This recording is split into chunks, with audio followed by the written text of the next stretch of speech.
కాశ్మీర్లో నక్కిన ఉగ్రవాదులను మట్టుబెట్టేందుకు భారత సైన్యం ప్రయత్నిస్తోంది. ఉగ్రవాదులకు బలగాలకు మధ్య కాల్పులు జరుగుతున్నాయి.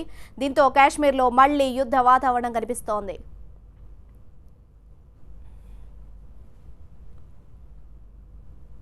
ప్రస్తుతం నేను సోపూర్ డిస్ట్రిక్ట్ దగ్గర ఉన్న వార్పోరా విలేజ్ దగ్గర ఉన్నాను. ఇక్కడ రాత్రి నుంచి ఫైరింగ్ నడుస్తుంది. పూర్తిగా ఇంటర్నెట్ సర్వీసులన్నీ రద్దు చేశారు. ఇక్కడ మనం చూడొచ్చు, ఇక్కడ నుంచి ఏ వెహికల్ ని కూడా లోపలికి అనుమతించట్లేదు. పూర్తిగా ఇదంతా మిలిటరీ కంట్రోల్లో తీసుకున్నారు. ఇక్కడ రాత్రి రాళ్లు కూడా రువ్వినట్టు మనకి ఇక్కడ ఆధారాలు కనిపిస్తున్నాయి. ఇక్కడ మనం కొద్దిసేపటి క్రితమే ఈ జవాన్లతో మాట్లాడినప్పుడు ఇక్కడ రాళ్లు కూడా రువ్వారన్నారు. సో ఇంకా ఫైరింగ్ అయితే కొనసాగుతోంది లోపల. ఇప్పటి వరకు ఎంతమంది మిలిటెంట్స్ ఉన్నారు ఏంటి అనేది వివరాలు అయితే బయటికి రాలేదు. అయితే 2-3 మిలిటెంట్స్ ఉన్నట్టు మాత్రం ప్రెసిడెంట్ మనకి సమాచారం వస్తుంది. అయితే ఇక్కడ నుంచి కరెక్ట్ 1.5 కిలోమీటర్ల దూరంలోనే ఈ సంఘటన జరుగుతోంది. మనం అక్కడికి వెళ్లే ప్రయత్నం మరి కొద్దిసేపట్లో చేస్తాం. ఎందుకంటే ఇక్కడ అనుమతి ఇవ్వట్లేదు. కొద్దిసేపట్లో ఇక్కడ నుంచి ముందుకు వెళ్లి అక్కడ ఏం జరుగుతుందో మనం చూసే ప్రయత్నం చేస్తాం. ఇప్పుడైతే ప్రజెంట్ అయితే ఇక్కడ చాలా టెన్స్ వాతావరణం ఉంది. ఫైరింగ్ అయితే ఇరువైపుల నుంచి కొనసాగుతూనే ఉంది. మనం చూసుకుంటే పుల్వామా సంఘటన తర్వాత కరెక్ట్గా 4 రోజులకి ఒక ఎన్కౌంటర్ పుల్వామాలో జరిగింది. అందులో 3 టెర్రరిస్టులు హతమైన విషయం మనకు తెలిసిందే. ఆ తర్వాత ఇప్పుడు మరో ఎన్కౌంటర్ ఇప్పుడు జరుగుతోంది. అయితే ఈ కాటన్ సర్చ్ ఆపరేషన్ అనేది ఆఫ్టర్ పుల్వామా సంఘటన తర్వాత కొనసాగుతూనే వస్తుంది. సీరియస్ గా పూర్తిగా మిలిటరీ కాటన్ సర్చ్ ఆపరేషన్ లోనే నిమగ్నమై ఉందని మనం చెబుతూ వస్తున్నాము. ఆ నేపథ్యంలోనే ఇక్కడ మిలిటెంట్స్ నక్కి ఉన్నారని చెప్పి ఇంటెలిజెన్స్ ఇన్ఫర్మేషన్ ద్వారా ఇక్కడికి చేరుకున్నారు. ఇప్పుడు రాత్రి నుంచి కొనసాగుతుంది. ఇంటర్నెట్ సర్వీసులు పూర్తిగా రద్దు చేశారు. సో ఇక్కడున్న పబ్లిక్ ని కూడా ఇక్కడ నుంచి తరలించారు. అయితే రాత్రి ఇక్కడికి వచ్చినప్పుడు మిలిటరీ పైన ఇక్కడ రాళ్లు రువ్విన ఆధారాలు మనకు కనిపిస్తున్నాయి.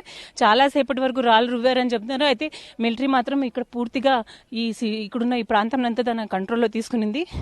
చూడాలి ఎంతమంది మిలిటెంట్స్ ఉన్నారు, ఏ సంస్థకు చెందిన వాళ్ళు, జైషే మొహమ్మద్, లష్కర్ తోయిబా అనేది వెయిట్ చేసి చూడాల్సిన పరిస్థితి.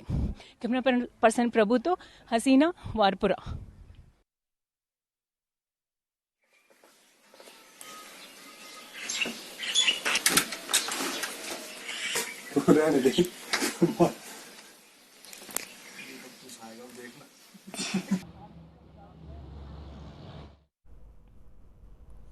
తీవ్రవాదుల్ని ఏరివేసేందుకు సైన్యం, పారామిలిటరీ, జేకే పోలీసులు జాయింట్ సెర్చ్ ఆపరేషన్ నిర్వహిస్తున్నారు.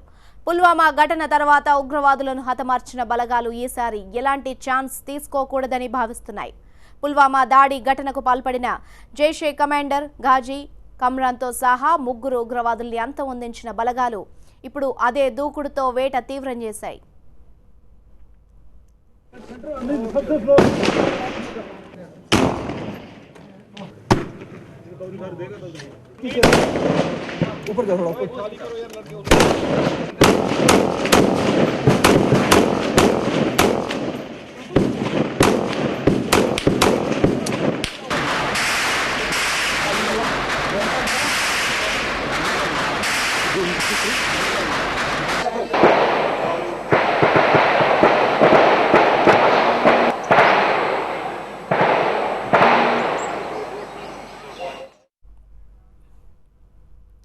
పుల్వామా దాడి ఘటన తర్వాత మరో భారీ దాడికి ఉగ్రవాదులు స్కెచ్ వేసినట్లు నిఘా వర్గాలకు సమాచారం అందింది.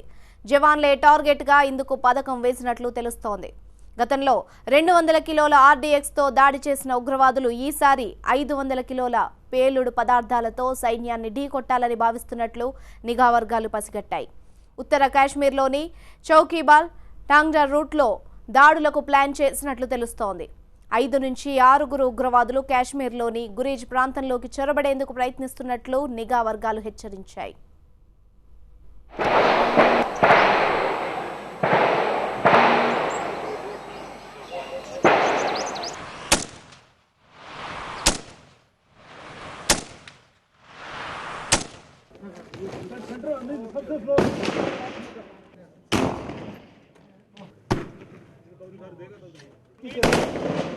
ऊपर जा थोड़ा